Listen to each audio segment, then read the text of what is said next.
Coming up in this episode, the most important question. What the hell is going on with Kevin Costner's accent in this movie? Why wasn't this movie such a hit? Kevin Costner of 2000 wasn't Kevin Costner of 1991. And you just spent too much money making it. The main point about this movie historically is that Kenny O'Donnell had absolutely all to do with the Cuban Missile Crisis. JFK, trying to build him up as the greatest president any country has ever had in the I world. love nuclear war movies. I love these kind of movies. Would you, if there was a rom-com? Oh, I tell you what, where is the nuclear bunker rom-com? We need to make that movie.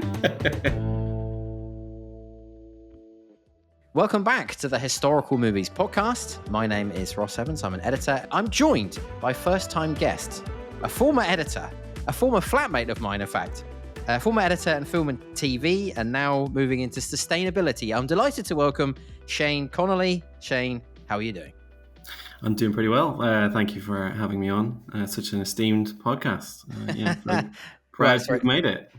Very kind of you to use those words. Yes, today we're covering 13 Days, the political thriller from the year 2000, chronicling the Cuban Missile Crisis from the point of view of the Kennedy administration, starring Kevin Costner as White House assistant Kevin P. O'Donnell, who via a few well-placed phone calls and confidence-boosting pep talks with Jack and Robert Kennedy saves the world from nuclear annihilation. Thanks, Kevin. But Shane, before we get started, I've got a few questions for you. To introduce you to our audience. What was the last movie you saw? Unless it was this movie, in which case, what was the one before that you saw? Well, if I was to tell a truthful answer, it would be, unfortunately, I saw the Thursday Murder Club, which Richard Osman's book dramatized, and it's I would describe it as extremely tepid. And middling. But if is that Richard Osman or the film? Both.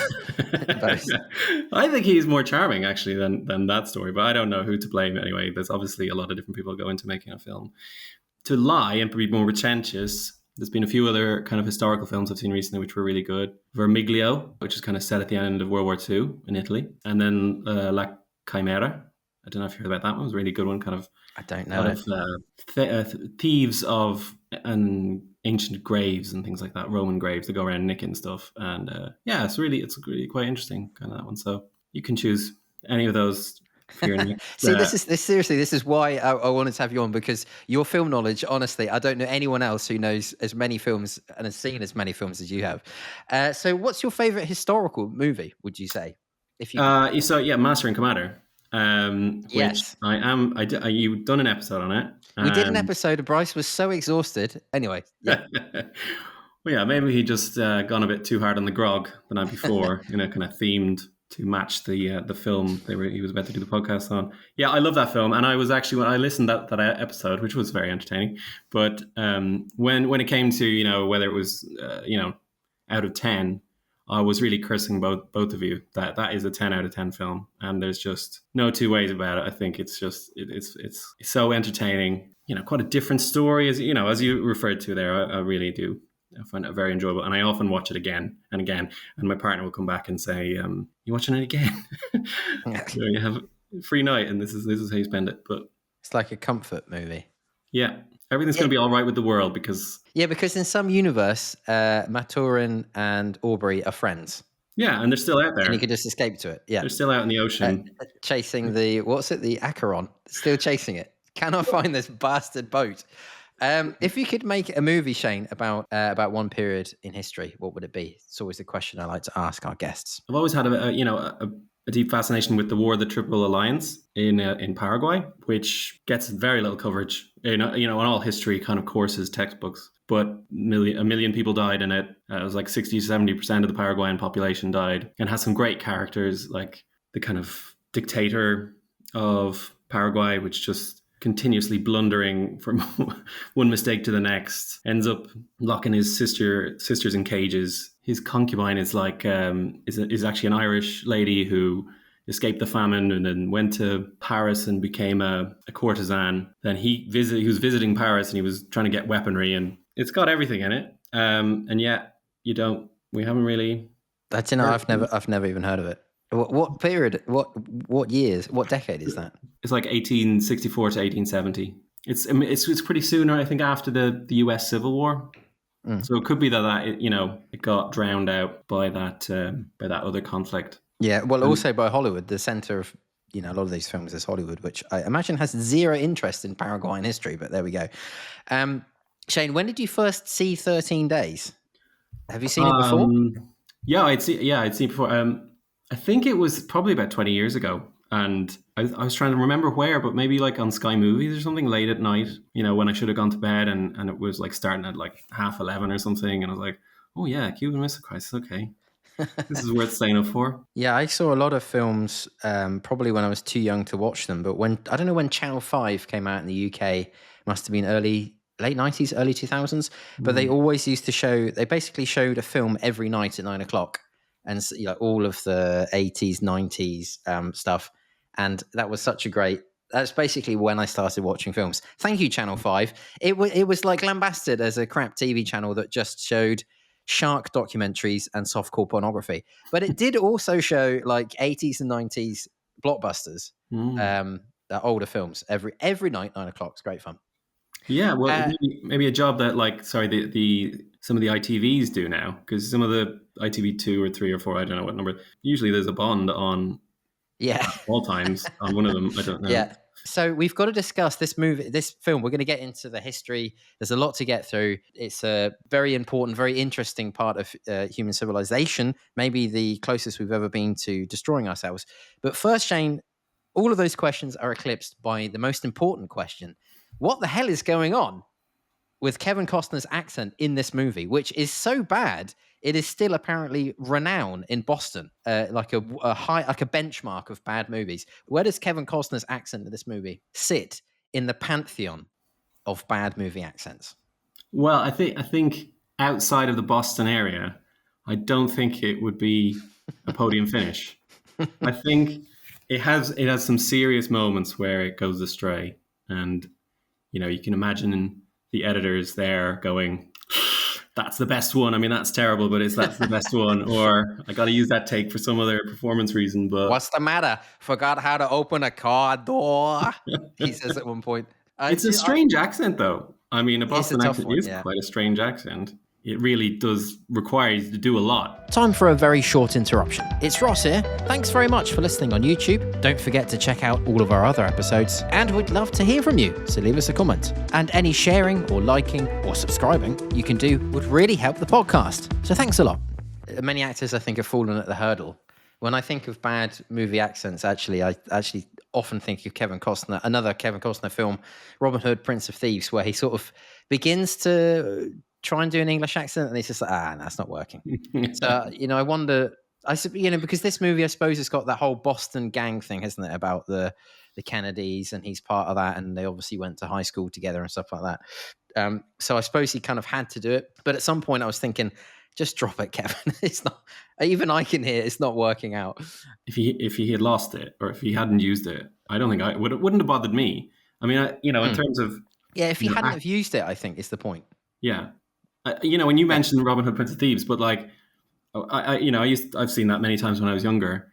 I didn't notice he didn't have an English accent, because maybe it's aimed at a younger audience, I assume, but mentally younger, certainly. And I don't think he was even the worst at doing that, at just cheekily kind of doing his own accent. Obviously Sean Connery in The Hunt for Red October, he's just doing a Scottish accent. Yes, really. One ping only, please. Yeah, well, he does his own accent in every movie, doesn't he? Basically. Yeah. I think he's been inaccurate in every film where he doesn't play a Scottish person. I mean, he plays Spanish, kind of like Hidalgo or something in Highlander. Yeah. But again, sounds like he's from the Highlands. One thing I wanted to ask is, I really enjoy this movie. I actually have watched this a few times, and my theory is the threat of imminent nuclear destruction is the best possible dramatical backdrop for a movie. You can get rid of the romance subplots. You can get rid of all the plot twists. Basically, if you have a ticking clock and it's like a countdown to destruction, I can't think of a better driver for the action.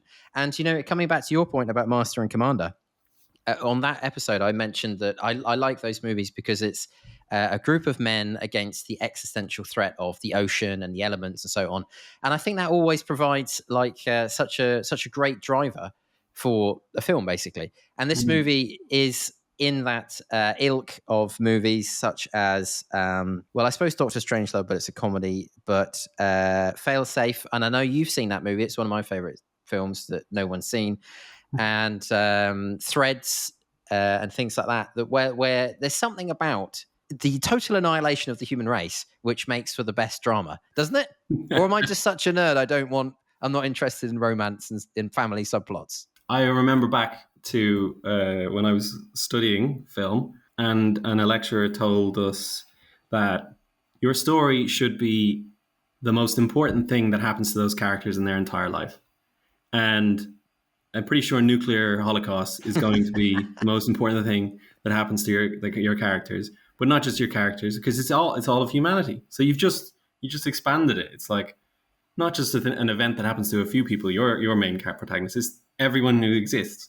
So they've just made it. They've just gone another level. Especially film like Threads. To me, that lives in my head, and I often kind of, it just pops in there as a horrific depiction of what is possible. Yeah.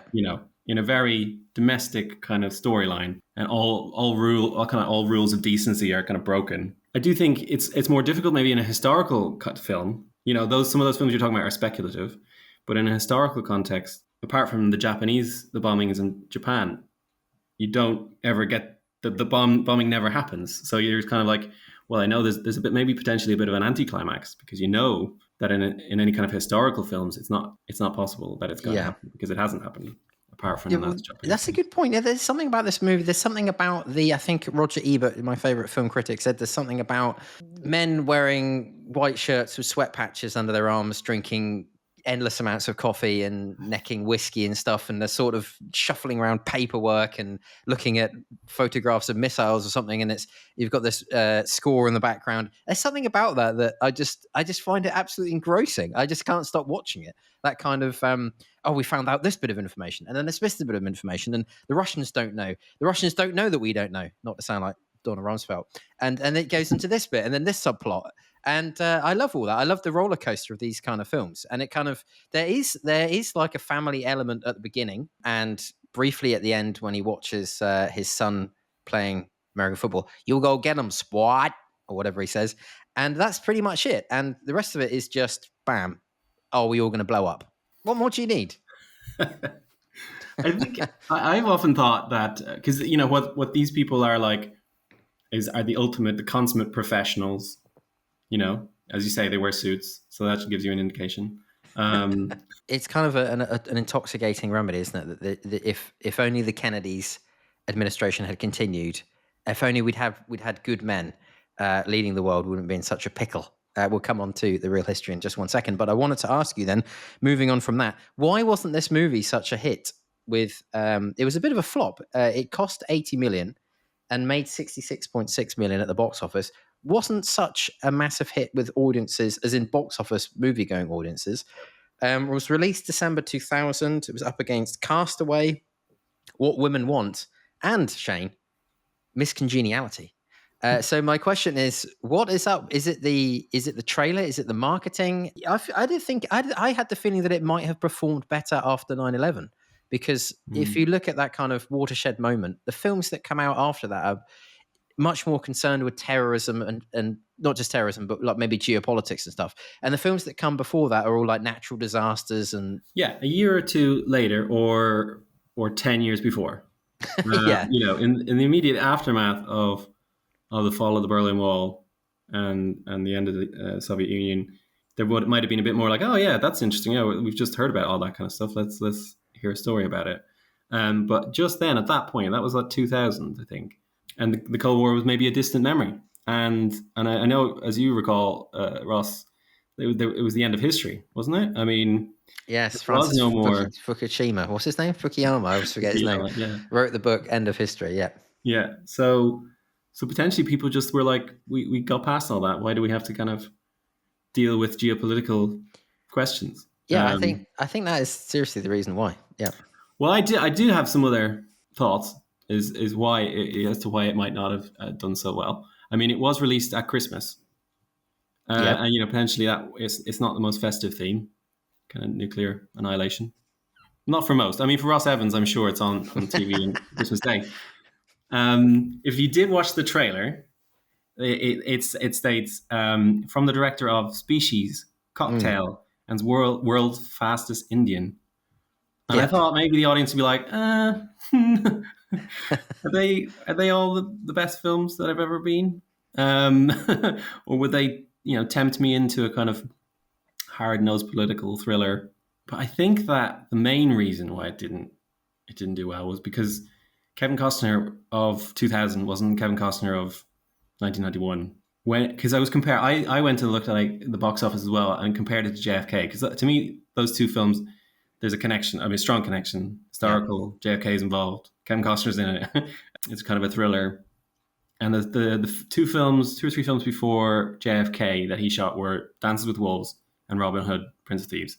Two massive successes critically and popular in terms of popularity. But before 13 Days, he had Play It to the Bone, For the Love of the Game, Message in the Bottle, and The Postman. And I've only heard of The Postman, and I wish I me hadn't. too, and that's a terrible film. Yeah, exactly. So I think that, back then, I mean, maybe it's not the case now, but back then, who the star of the film is was a big draw. But it did cross my mind as well. Maybe it was just too expensive. Like maybe that, there isn't as big an audience and you just spent too much money making it. And if you had, let's say, put in 15 worse actors in 15 of the roles, because there's so many, assistant department, secretary of defense and all these people. But if you just had a lower caliber of actor who would have cost you less, then maybe you wouldn't have lost money. You might have made the same amount of money, but you wouldn't have lost money. So I can just see the pitch meeting for this movie saying, well, JFK, same actor, same kind of theme, made a load of money. Let's just do it again, but 9 years later. I can just imagine that happens in the pitch meeting. Am I correct in thinking that Kevin Costner basically paid for the film? That was my understanding. Well, I do know there was some... there's something to do with the fact that Kenny O'Donnell's part is historically massively overplayed in this movie, which we'll get onto shortly. Apparently, his son, a millionaire through Earthlink, I don't know what Earthlink is, but he's some kind of entrepreneur. He's an investor in the company that produced 13 Days. So there was they denied there was any influence, but there is some thing saying, he's basically just making this film. He's putting a load of money into it to boost his dad. I don't know about Kevin Costner. I don't know about his salary. Or did he finance it? I think he at least put some money into it. I didn't know about what you were talking about, O'Driscoll's son, but I understood he did finance a lot of it, and he has done that multiple times now, and not always with great success. I don't know where he's getting all his money. He must have made money on some of them. He must have made a load in the early 90s. Yeah. Waterworld. Oh no, Waterworld was a flop, wasn't it? A failure. But JFK, the films you brought up, Robin Hood and so on. Yeah. I do really like this movie. I think it's a roller coaster all the way through, but I'd actually forgotten how confused the ending is. Well, my favorite bit is when Kevin Costner, after 2.5 hours, finally cries around the family table. Like Kevin, it's okay. Everyone needs to cry, and then it's all right. It's taken you 13 days to have a cry during the Cuban Missile Crisis. Anyway, and it's like a cathartic moment in the film, but I enjoyed that. But basically, we have this kind of thing where this U-2 pilot gets shot down, and then we have the sort of 21 gun salute or whatever it is over his funeral. And then it's what's going on here? Is this a movie about the Cuban Missile Crisis, or is this about this U-2 pilot who we know nothing about, who's just been blown up, who we're all now... It's a bit weird, the ending to this. And then, of course, we get the Kennedys tossing the pigskin to each other in the back garden of the White House, and then the shot of the shadows as they walk off, that kind of...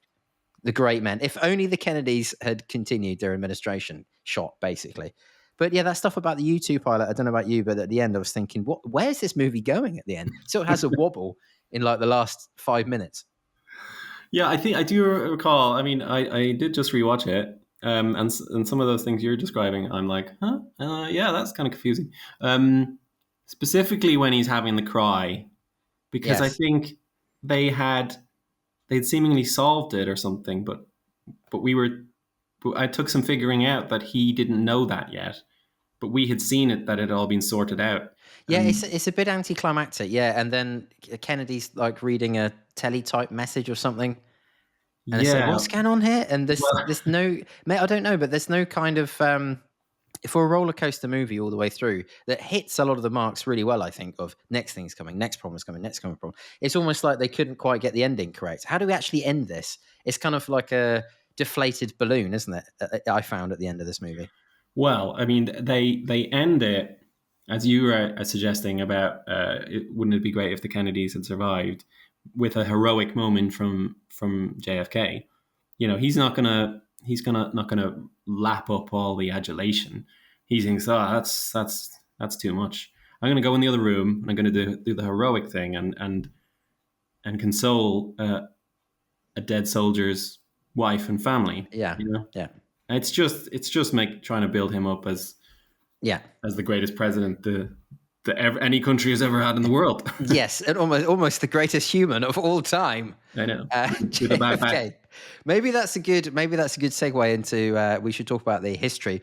Of course, the Cuban Missile Crisis happened between the 16th and 28th of October 1962, when U.S. reconnaissance revealed Soviet nuclear missiles in Cuba.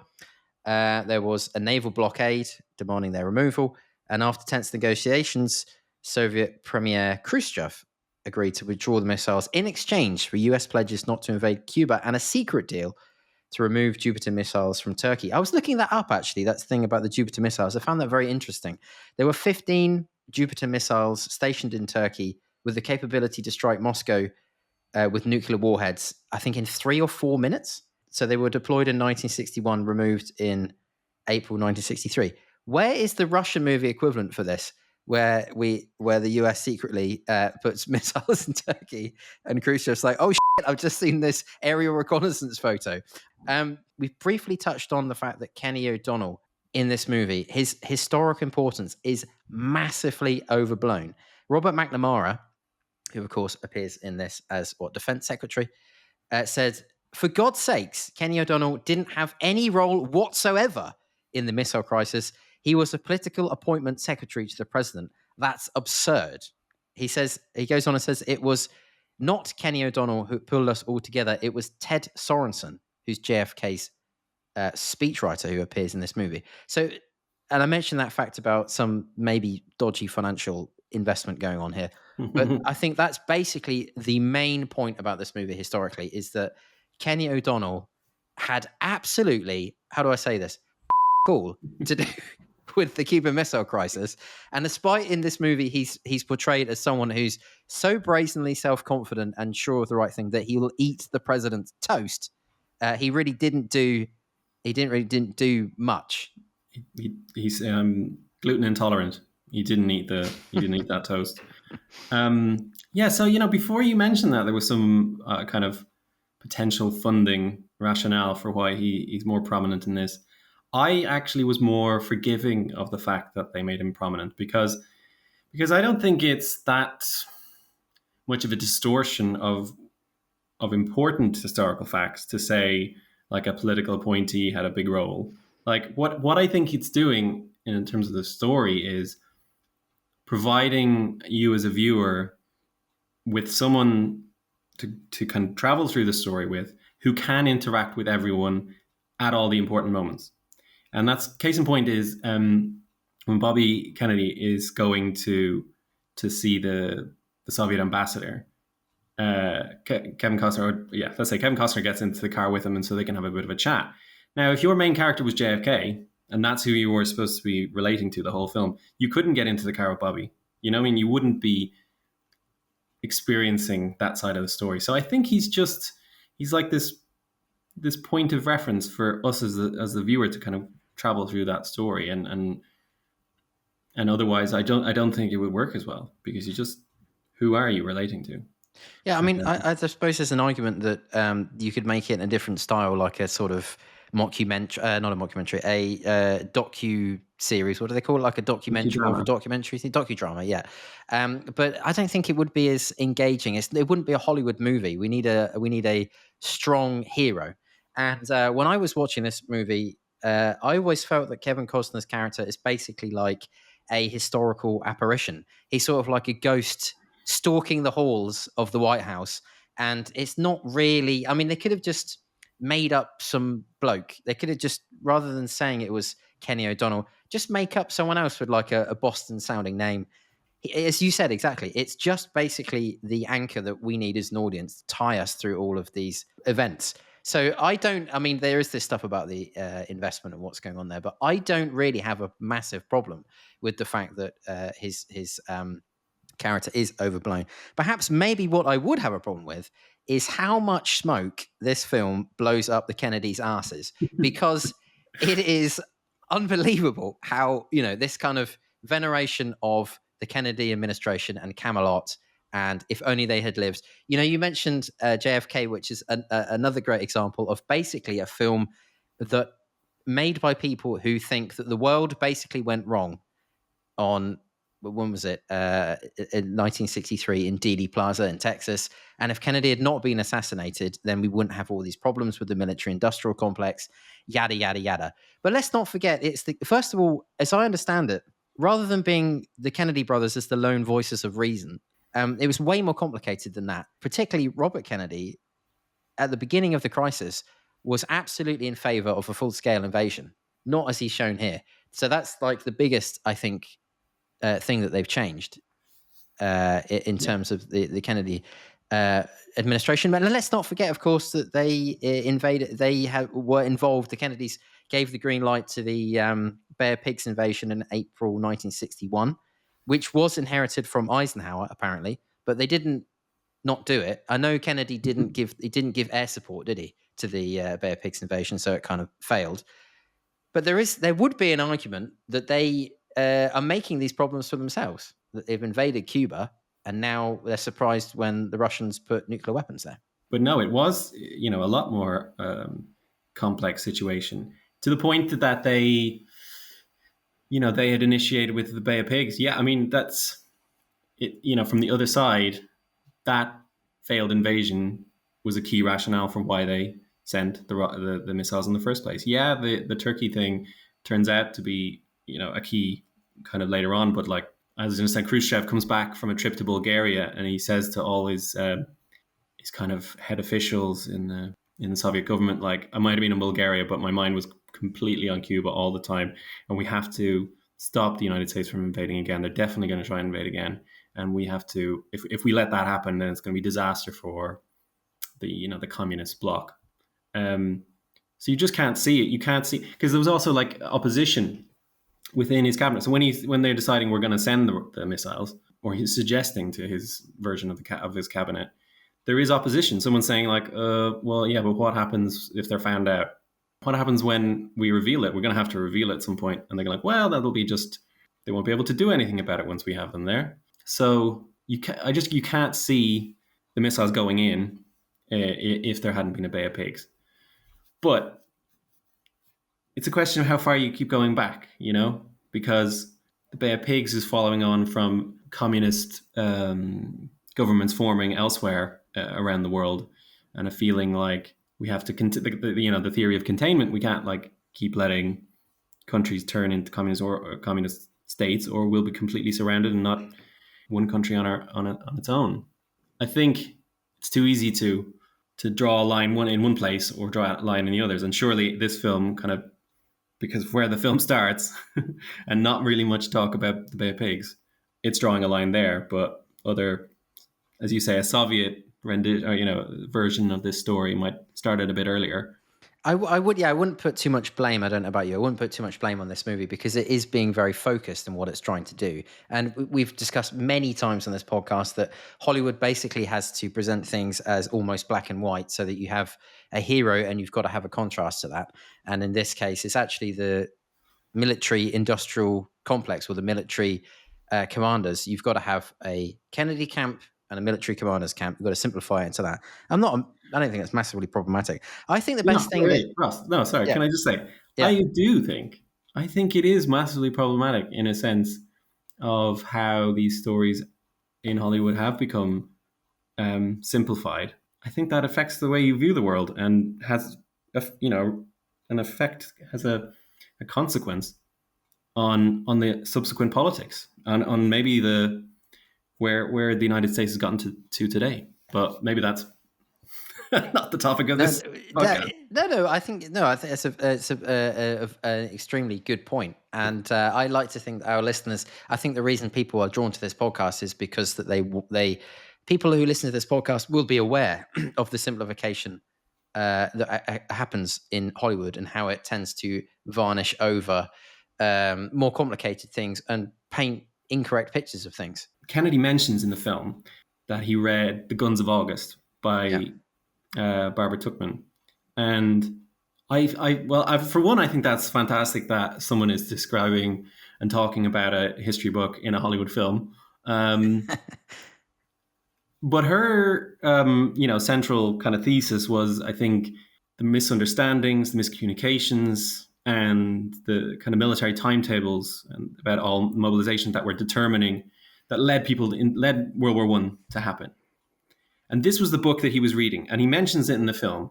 And from my understanding, it was like he brought it up so many times in his meetings with his defense representatives and things like that. Let's not misunderstand. Let's try and not take one event as definitely meaning one thing. It could mean another thing. But subsequent to like that book, there's other histories that have come out about why World War I started, and some put the blame on Germany, and then some put some blame on the French and the Russians, and obviously the Austro-Hungarians. And I find it fascinating that the choices, the political choices someone like JFK made in this crisis were determined by that book. But if he had happened to read one of the other books that talked more about like malicious intent on the parts of some players, he might have come out with like, well, you got to nip it in the bud. You got to go in there.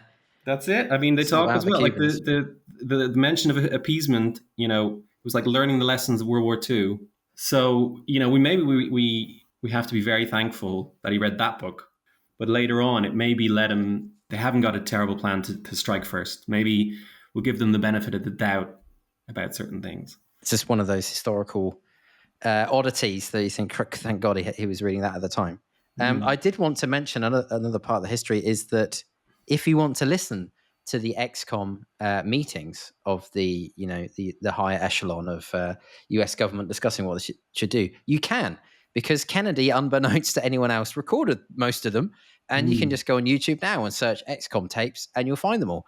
And this is actually one of the best things I like about Kennedy is that he did that. I think he refitted a room, especially in the White House, to have all the recording equipment, didn't tell anyone, and you can go and listen to them, which I think is one of the most open and brilliant pieces of political stuff ever. Seriously, in the middle of a nuclear crisis, if you're recording stuff and then it gets released so people can actually hear.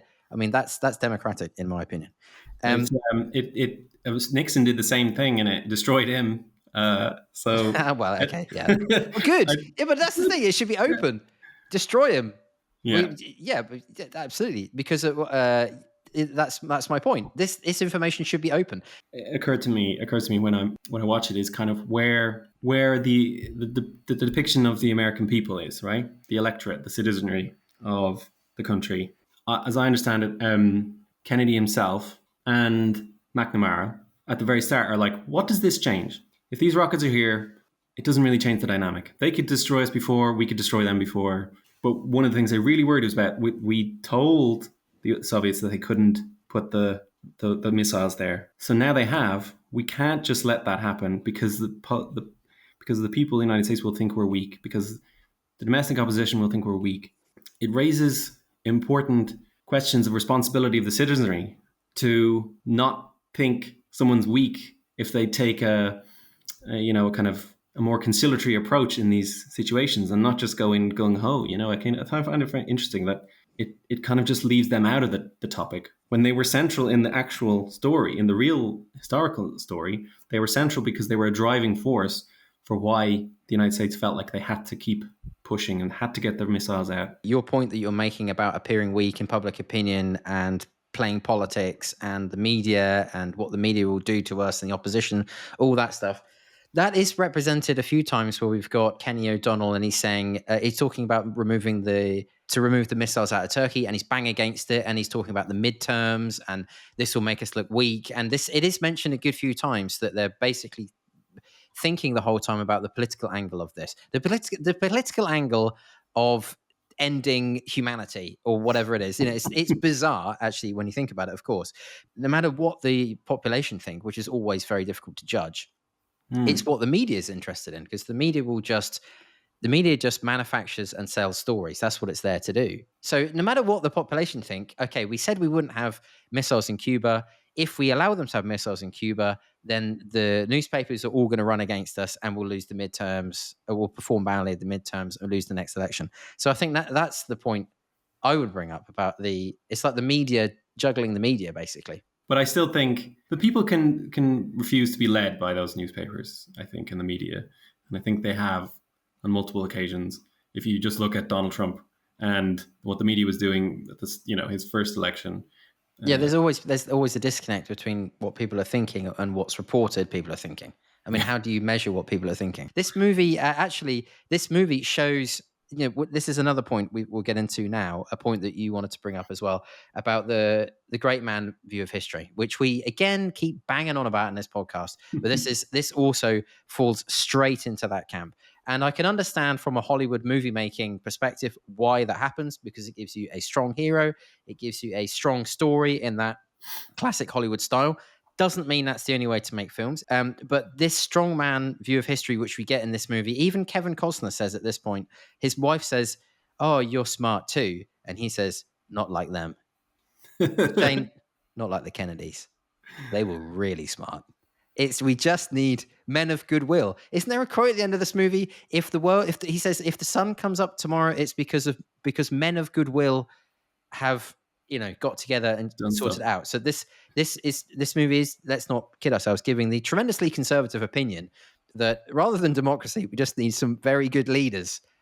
So we just need men of goodwill to run the world, and that's it. There is a rationale for why the great man theory works more in this situation than maybe in others, because you have a button in a sense, and you can press that button and you make the maximum change to the world and history by pressing it. So that's a lot of power in one person, either to use or not use, and hence you would say history is different because of that one person. I mean, that's the great man kind of how history changes. It's because of great men, and in that sense this works very well for it. But one thought I had, though, that might contradict it, was that how one of Khrushchev's worries was how things were getting out of control by the end of it, and that U-2 flight, the pilot that got shot down, that wasn't approved by Moscow, and that was kind of pretty lowly commanders on the ground who decided, yeah, we're going to shoot this one down.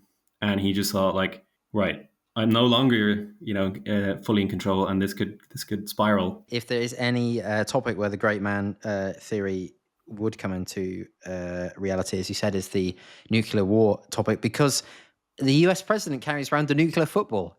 This little briefcase he's got full of I don't know what buttons, so that at anywhere he is in the world, he can just decide to end humanity within 5 minutes. And that's how long it takes these things to be launched across the ocean. So O'Driscoll, O'Donnell. Sorry, yeah, sorry. He's not an outside centre for Ireland, unfortunately.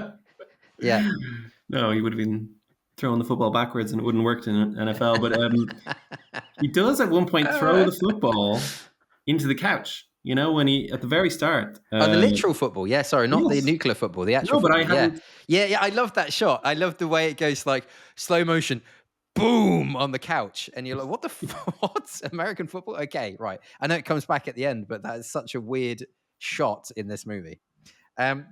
Maybe a good point, actually, that we get onto our list of questions, Shane, that we ask of every movie. The first one is too long or too short? This is, 2.5 hours? I mean, it's maybe a little bit shorter. I mean, there's that whole subplot with the Russian spy, which I know is historically important, but it kind of gets a bit confused towards the end. I've mentioned the ending, and then you've got this subplot with the Russian spy that doesn't really have... It's a bit confused. We're not sure whether that... I think the point is that it did work in the end, but we're not sure whether that's worked. There's no real payoff. And I thought maybe they could just cut out maybe 15 minutes of this and make it a bit shorter. Yeah, I fully agree. You know, Two I two enjoyed editors, this. two editors in the room. It's going to be shorter. Yeah, that's potentially true. Yeah, that we can just see, you know, a flabbiness, and maybe our own minds wandered a bit. But despite both of us being fans of the film and enjoying it, I would admit that my partner watched it with me and she was asleep halfway through. So, you know, that happens when maybe things are a bit too long. Yeah. The type of film it is, the setting, there's just not enough variety. You know, our protagonists are in rooms and maybe driving from one set of offices to another set of offices, which I quite still like, and I like the workplace and things like that. When their outside world is ships, some missiles in a tropical rainforest, and our protagonists aren't there. Like, as you were saying, this YouTube pilot we don't know anything about. So maybe it's just too long to have it be in that kind of small, closed environment. People, if you're going to have a big, long 3-hour epic or something, we want to be going this way and that way, and, you know, up a mountain and the cave system and stuff. You could be brutal. You just cut out O'Donnell's family. Ooh, that does anchor him somewhat to what, like, why doesn't he just want nuclear annihilation? Oh, because he has a wife and kids. Otherwise, he'd be all for it. Who is your favorite character or performance, Shane? The actor playing JFK, I think, Bruce Greenwood, was good. I mean, did you notice the back problems?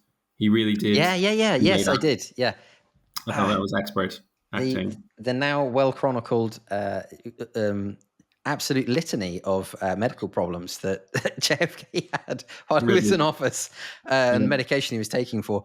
I did mention there's a few little when he's sitting down. Yeah. He didn't just fart. No, and that Marilyn Monroe wasn't involved. That noise may have made it sound like that. But I thought he was great, Bruce Greenwood, as JFK.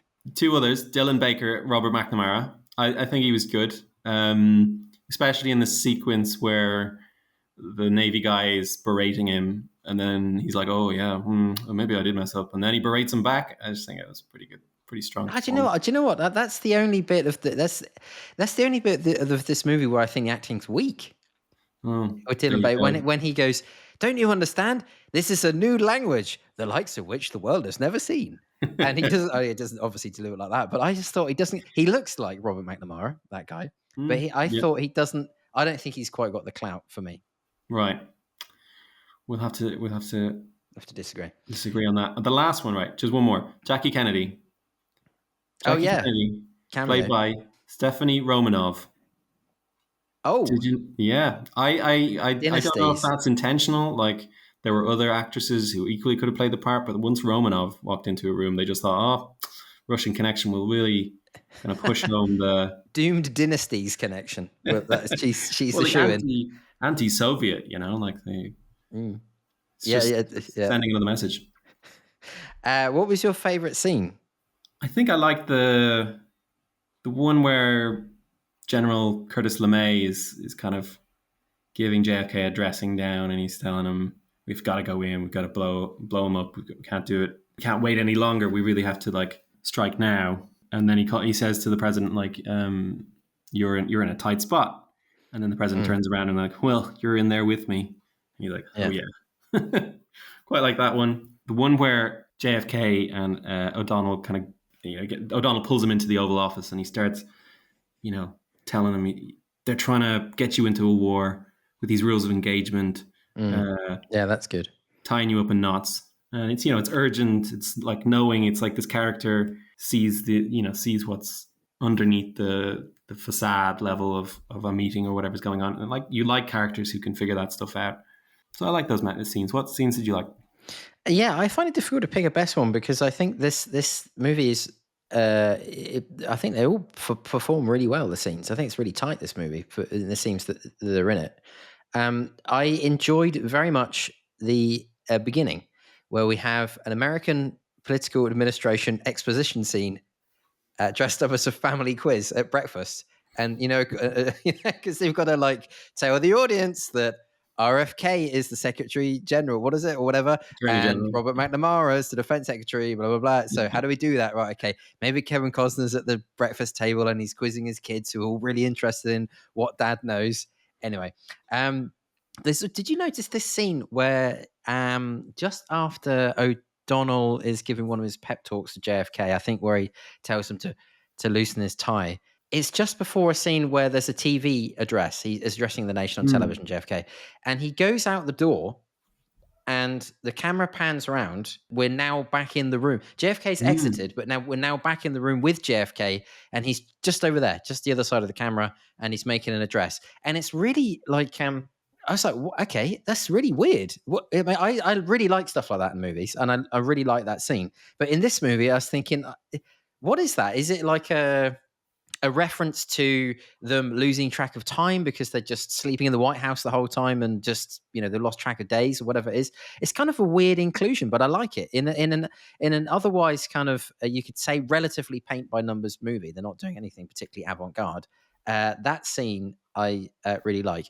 And the other scene I have to bring up, Shane, is when they're about to force the Russian sub to the surface and perhaps thus cause nuclear war. There's in the background, you hear the guys, they're like loading a torpedo or something on the battleship, and the guy says, "Mind your fingers." And I always love the fact the guy's saying, "Mind your fingers," and you think, if you launch this torpedo, you know the world's you won't have any fingers left to mind. Mel Gibson, Daniel Day-Lewis, or Marlon Brando, which part should they have played, or could they have played? Is this, or maybe it's JFK? Gibson as JFK. Yeah, he could do it. He's another famous Catholic. So that's the only requirement. No, I was thinking he could do like Curtis LeMay. So he's that general who's like really, bloodthirsty, going for a nuclear war. That seems Mel Gibson. He can do that. He's got, well, especially, now, I suppose. I don't know if you're recasting it then, Mel Gibson then. Daniel Day-Lewis, I think, could be an ICBM. So you let him method act that. He'd pull it off. Very stoic. And then I thought, Marlon Brando's LBJ, who's not in it very much. Oh, great. That's a brilliant shout. You've actually answered this question very well, because usually people are just, we just have guests on and they're like, we just talk about Mel Gibson or whatever, but that's a great answer. The DVD commentary, I always ask who should do the DVD commentary, and it's usually a kind of dead rubber, this question. It's usually like whoever's voice we're not hearing should be the Soviets or the American political, the American public, for example. But I found out that in 2001, there was a screening of this movie in Cuba for Fidel Castro, and Kevin Costner was there. And I would have loved Fidel Castro to have talked through this movie live. Basically, would love to have seen that. So that's my pick for this. Finally, a good answer to this question. I agree. And maybe it's what you said always happens in this, but I would throw Khrushchev into the room with Castro and just have them laughing at the Americans for the first 2 hours. But then they'd start arguing between themselves about what happened at the end. And they'd storm out. And maybe they'd have a cry at the end, like Kevin Costner. Yeah. What's the best companion film, Shane? We've mentioned nuclear war movies that we love. There's a film called I Am Cuba. I don't know if you've ever seen that. And no, I knew you'd come up with something I've never seen. Something really pretentious. Yeah, it's great. It's kind of it was a co-production between Cuba and the Soviet Union in that period. Like late 50s, early 60s. Yeah, no, it has to be like early 60s, I guess. 4 stories of Cuba's abuse at the hands of Yankee imperialist big dogs. It's beautiful. And the famous thing that, the claim to fame is that it's shot on infrared film. So it looks really strange, but still quite mesmerizing in its. So I'd recommend that because, as we were saying, you're not getting to see what went before this missile crisis. So that would help. And then the second one is The Fog of War, 11 Lessons from the Life of Robert S. McNamara, which is a documentary by Errol Morris. And it's not just it doesn't just talk about the missile crisis. It talks, World War II and Vietnam, where he was involved in all of that. It's just one of the best documentaries ever.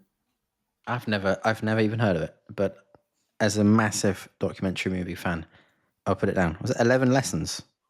Yeah, it's called The Fog of War, 11 Lessons from the Life of Robert S. McNamara. I had the movie, which I haven't seen, from 1974, Missiles of October, which is confusingly based on Robert Kennedy's book 13 Days, same as this movie.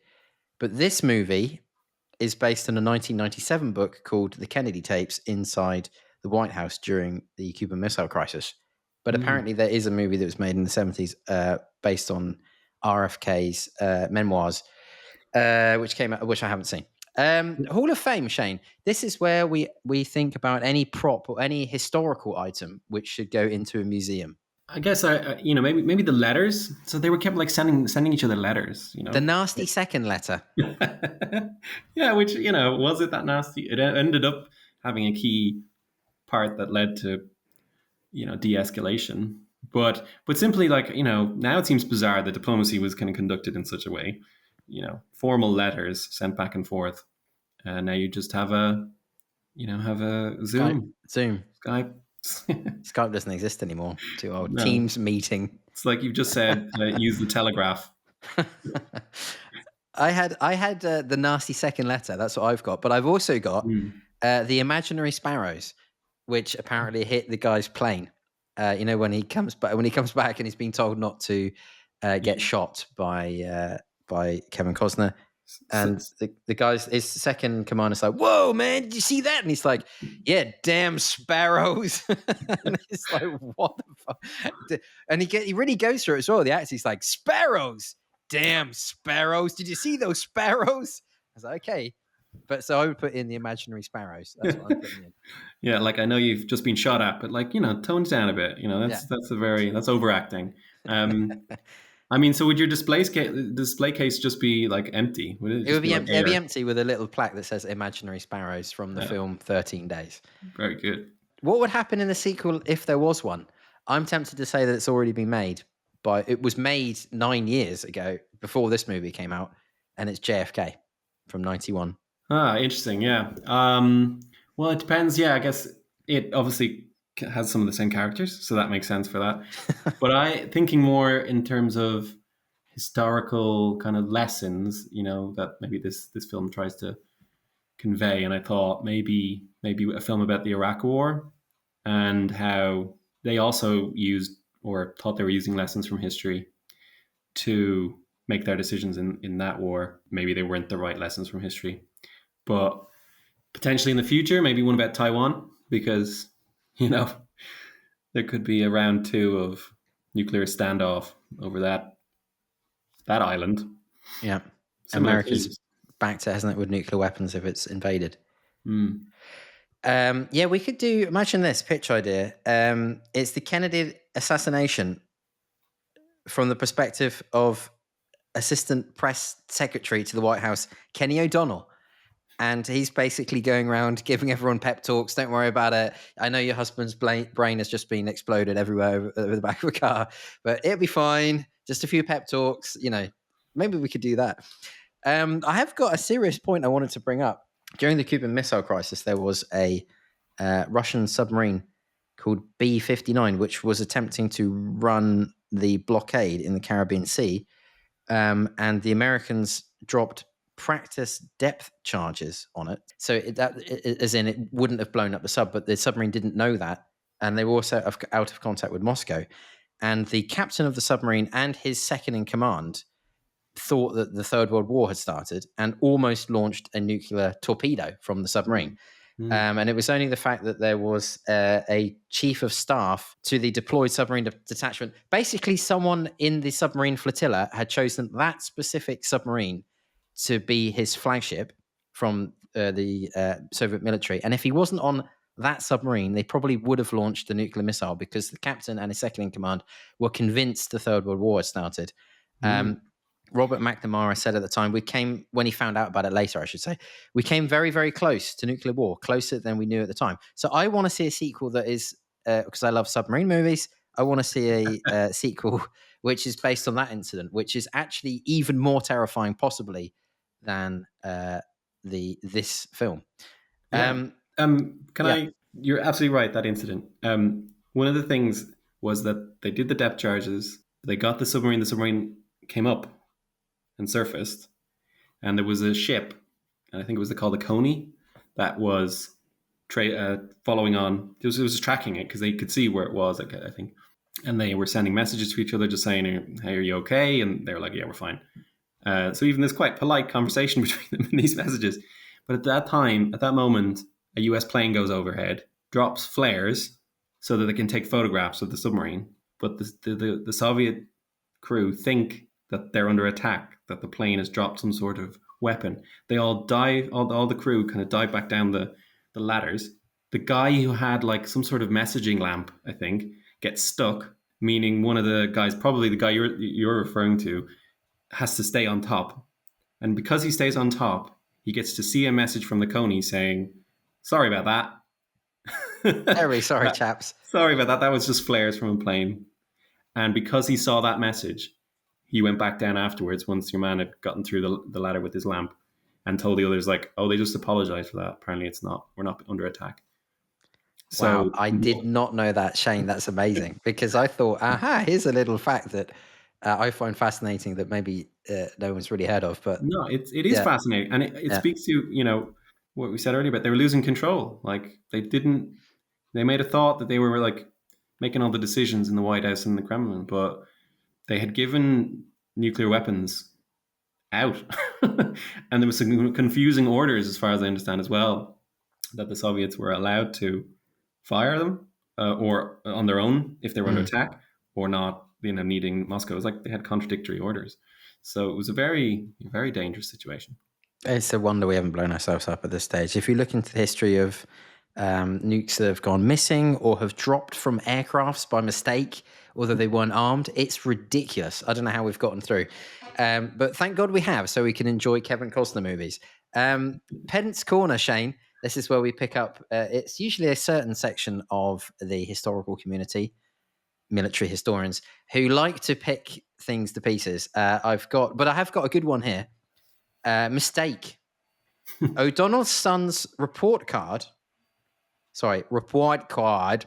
has a grade D for effort. However, according to the scale printed directly below, on the same grade card, the awardable effort grades are A, B, C, or U, not D.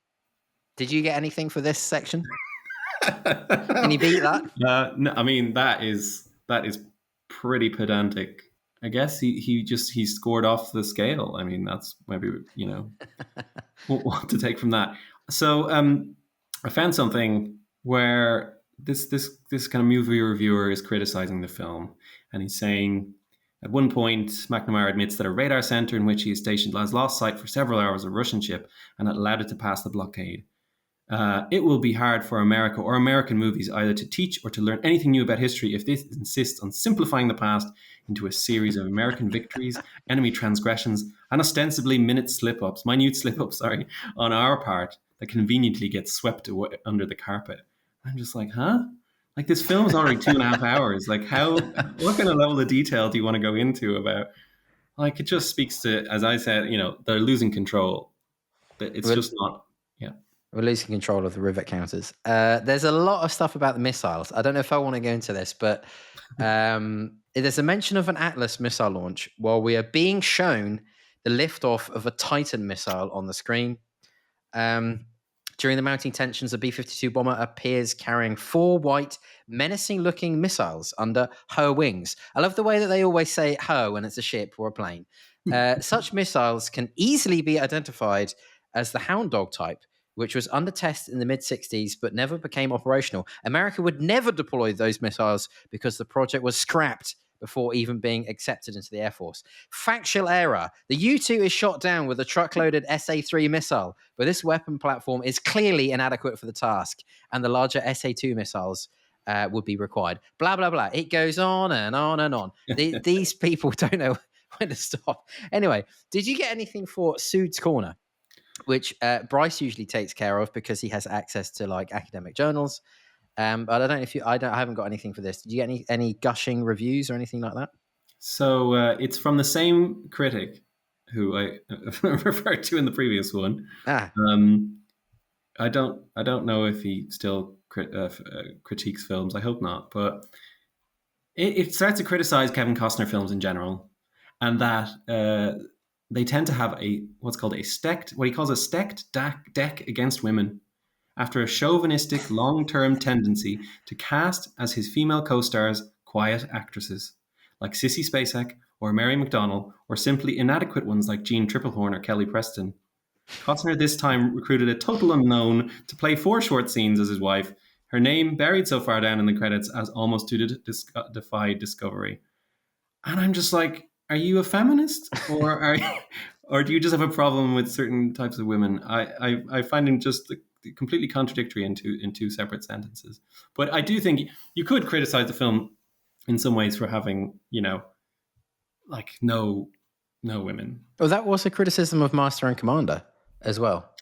And a lot of these kind of boys' own movies that I mean, yeah, I think I personally don't have a problem. But how many women were in? I mean, you could involve women in Master and Commander. You could bring women into this, but I think it's kind of missing the point. Is it? Yeah, Let's not forget these are stupid men creating unnecessarily nuclear problems for everybody. It's not like men are coming out. I don't think it's particularly. I suppose you could say they are fixing it. People like JFK. But anyway, what do you think about it?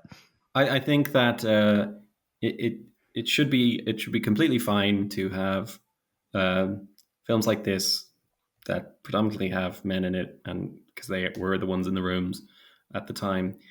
As long as there are other films that tell, stories from the female perspective, and perhaps that's the problem, that there isn't enough of that, because there was still a lot of stuff going on for women at the time, and struggles and things like that for equality. So, but they didn't have any nuclear missiles in those stories, so Hollywood isn't interested. I tell you what, if the feminists have had nuclear missiles, we would have sorted stuff out a lot faster. That's right. So Shane, we come on to marks out of 10 for this movie. It's a IMDb 7.3, Rotten Tomatoes, 83% critics, 80% audiences. But what did you get? Summarize the film for us. How did you like it? How did you get on with this movie? And give us some points out of 10 for 13 days. I think I give it between a 7 and an 8. So 7.5. Yeah, that would be about right, wouldn't it? I think that it deals with topics that I find fascinating. It deals with kind of really serious issues and moments in history where everything could have been completely different.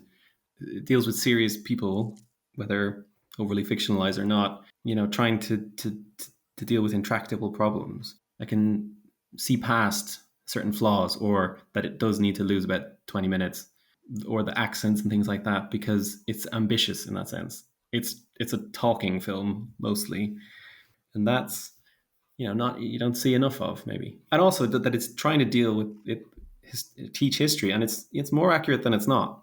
So I would be quite positive about it. And yourself? Well, I'm an absolute sucker for these kind of movies. I love nuclear war movies. I love any movie where you've just can flick a switch and basically bring about everyone's doom. I'm thinking of Crimson Tide, which is my favorite submarine movie because there's a threat of imminent nuclear war. I think that it elevates it to another level. But if there was a rom-com?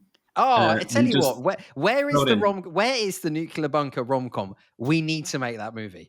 That's a brilliant idea.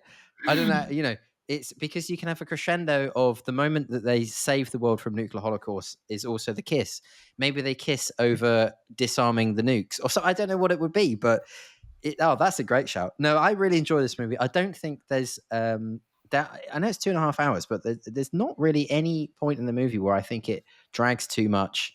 I love these kind of films. I love movies where you've got sweaty men rolling their sleeves up and just let's all meet in a room and sort the shit out. So I've given it an 8.5 out of 10.